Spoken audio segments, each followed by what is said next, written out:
Suite de la visite de François Hollande, cette fois-ci chez l'avionneur ATR. Le président de la République a voulu montrer qu'il avait compris le ras-le-bol de certains entrepreneurs. Chaque année, 2000 lois, 20 000 décrets et 16 000 pages de circulaires sont produits. Il doit y avoir une réduction du débit, du flot et du stock.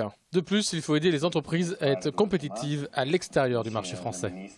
Il y a des entreprises de toute taille qui portent l'excellence française et qui arrivent à décrocher des marchés grâce à la technologie, au savoir-faire, à l'innovation, l'innovation qui est la clé de tout. Mais il n'est pas toujours sûr que ces projets qui peuvent être conclus puissent être en réalité finalisés, faute de financement. Donc la question des prêts à l'exportation est majeure. C'est pourquoi il y aura aussi des procédures unifiées pour les prêts à l'exportation et également pour avoir des procédures en douane qui soient dématérialisées de façon à ce que, là aussi, la simplification soit un atout dans la compétition internationale.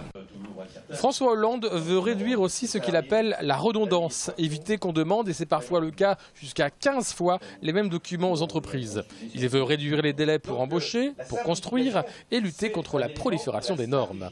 Des mesures qui parfois relèvent du détail, mais qui vont simplifier le quotidien. Ce qui a été très intéressant, les annonces de ce matin, c'était effectivement les déclarations sociales simplifiées, parce que gain de temps, parce qu'aujourd'hui, comme quelqu'un le rappelait, je n'ai plus le chiffre en tête, mais en fait je crois que c'est 2 jours par mois sur une petite entreprise qui sont consacrés à ces déclarations. Le fait de pouvoir le faire par internet simplement, sans avoir à remplir plusieurs fois la même fiche à des organismes différents, déjà c'est formidable. Le président de la Chambre de commerce vous a rappelé qu'il y avait près de 150 impôts qui étaient demandés aux entreprises.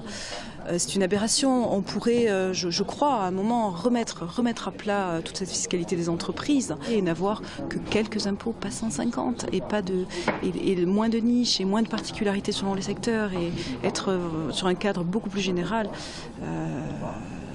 Ça serait bien. Le gouvernement se donne 3 ans pour que le maximum de ces simplifications aboutissent.